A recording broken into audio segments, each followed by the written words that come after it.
Hi, I'm Marty Nemko. This is another of my fictional short stories. This one is derived from the Stephen King movie Carrie.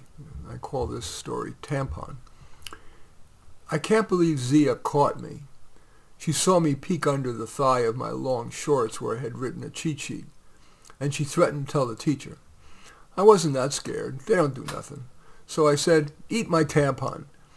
You'll suffer whether you tell or not." Zia whispered, "And so will you." I thought she was bluffing. She's always so meek and mild. So I started telling my friends, the cool kids, to shun Zia. For example, we were sitting in the cafeteria. Zia came over, and even though there were 2 empty seats, I said, "No room for you," and everyone nodded. Then, on Tik and Insta, using my pseudonym, Sweetie Pie, I wrote a lie, that Zia got pregnant by a stranger who did ecstasy with her at a rave. I got my grandmother to give me $1,000 so I could buy lots of posters, ads, a baseball cap saying most likely to succeed. When I won and knew it had to appear in the student newspaper and yearbook, where Zia is an assistant editor, I teased her, "I'm sure you'll be thrilled to print that." That was my bad. Here's what happened.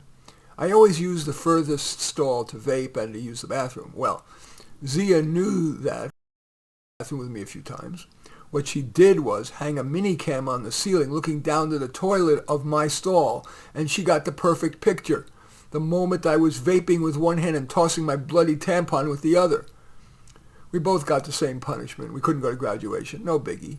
First off, it's 8 months away. Second, graduation's a long ceremony with boring old farts telling us to work hard, and then we, a line of penguins, march lockstep across the stage. In the meantime, Zia and I are suspended for a week. That's cool. I'll just have fun and maybe work on my college essay, talking about all the hardships I've overcome and the importance of celebrating diversity, especially the vulnerable who deserve equity programs. That'll work. In any event, that short story is called Tampon. As usual, I welcome your thumbs up and accept your thumbs down. I always look forward to your comments and especially like it if you hit the share button below. Share on your social media so that my efforts can have broader impact. And I am flattered if you choose to subscribe to my channel. And certainly would welcome you taking a look at any of my 34 books. This story is going into the next edition of my book, Dark, stories on life's darker side, but all 34 are on Amazon. Anyway, thanks for watching. I'm Marty Nemko.